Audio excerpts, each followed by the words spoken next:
When you're out walking in the street, you can practice seeing some super important principles about your eye level and how that affects what you're seeing. It's useful training for your eye whether you're drawing landscapes, objects, or figures. Hi, my name's Kenzo, and this is Love Life Drawing. This series is about ways of training your artist's eye even when you're busy doing other stuff like walking down the street or having breakfast. And you've got to take every opportunity you can to train your eye. Last time, we learned a bit about 1, 2, and 3-point perspective and what those terms really mean, and how we can start to practice seeing those principles when we're just walking down the street or having breakfast. This time, we're going to talk about another super interesting principle, the eye level or horizon line. We're going to start with some stuff that you may have heard before, but not yet practiced during your daily life. And we're also going to look at some stuff that I don't see explained very often that I think was super confusing for me. So for this part, I need the help of my teaching assistant, Maggie the dog.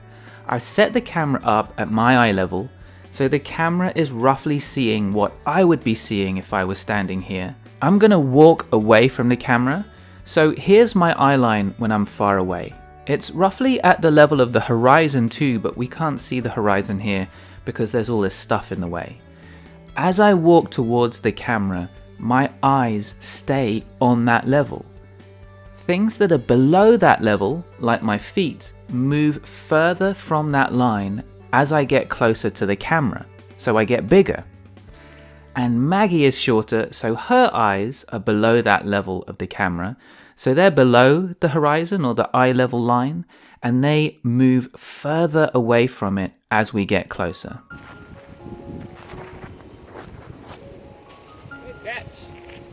This time I set the camera down low, so now we're seeing Maggie's eye level. My eyes are above her eye level, so they're above the horizon line now. We're far from the camera, so my eyes aren't too far from the eye level line, but as we move towards the camera, they move further and further away from it. Maggie's eyes are staying on that line because we're seeing Maggie's eye level now. Now the camera's back at my eye level, and I'm going to move up this hill, and that has the same effect as if I was becoming taller. My eye level goes up, but the camera level stays the same, so it doesn't stay in line with my eyes, and my eyes move up in the frame. So next time your friend is walking towards you, or you throw a frisbee for a dog and they run back to you, notice how their eyes are moving. Are they going up or down relative to your eye level?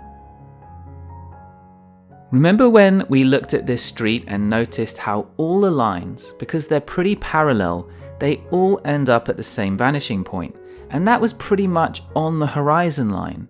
And then we looked at these cereal boxes and noticed that they had different vanishing points because they weren't parallel, they were all pointing in different directions. But look, the vanishing points were all on the same line, and that is the eye level line or the horizon line. In this case, the level of the camera. So that's really awesome. I think it can be confusing when you talk about the horizon line this way sometimes. You might have all sorts of things in the way stopping you from seeing the proper horizon line, like some buildings or just walls if you're inside. If you went around the wall with some masking tape at your eye level, as you do, that would be the same level as the horizon line. Okay, so up until here, I'm feeling pretty good, maybe even a little bit smug. I feel like I'm understanding perspective, I'm walking around town, I'm having my breakfast, I'm getting better and better at seeing this eye level stuff all the time. But wait, what's this? When I open the lid of this box, the lines of the lid are not converging to a point on the horizon line anymore, or the eye level line. This is one of the things that I think often isn't explained, and I've found confusing, because it's really nice and neat when everything goes to a point on the horizon. But here's the big thing. It's only the lines of things that are parallel to the ground that are going to converge to the horizon line. If something tilts so it's not parallel to the ground, the vanishing point could be above or below the horizon. So now it feels like chaos. I thought everything was going to go to the horizon line, but it's okay. The point it goes to will be directly above or below where the vanishing point would be when it was parallel to the ground. So it's just moving straight up or straight down depending on how it's tilting. That doesn't feel too bad. I think I can handle that. Rows of bricks are usually parallel to the ground. So when you're walking next to a wall, you can see the lines of bricks that are below your eye level will be angled upwards. The ones that are at your eye level will be straight across, and the ones that are above your eye level will be angled downwards, converging down to the eye level. Alright, so this is where I reveal that this series is really an elaborate ruse designed to get people to think that you've gone bonkers. Because I'm going to ask you to just look at a lamppost next time you pass one. And then imagine there are lines going around it. Below your eye level, they'll be curving upwards. And at your eye level, the line will be straight. And above your eye level, it'll curve the other way. And that's really because the lamppost is straight up, so it's perpendicular to your eyes when you're looking at it. It's a useful thing to look for when you're drawing people. So if you imagine lines around your own forearm and hold it straight in front of you, you can see that where your forearm is perpendicular to your eyes, the contour lines around it are straight. But they curve one way above that point and the other way below that point. And we'll look at this more in a future video and how it's affected by the angle that the limbs are held at. But for now, it's worth looking at lampposts, because if you can hint at these kind of contours when you draw people, it's going to add a lot to the drawing.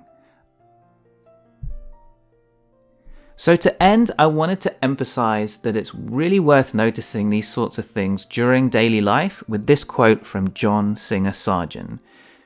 Cultivate an ever-continuous power of observation.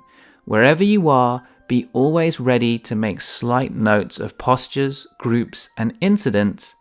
Store up in the mind a continuous stream of observations from which to make selections later. And as you can see, he knew what he was talking about.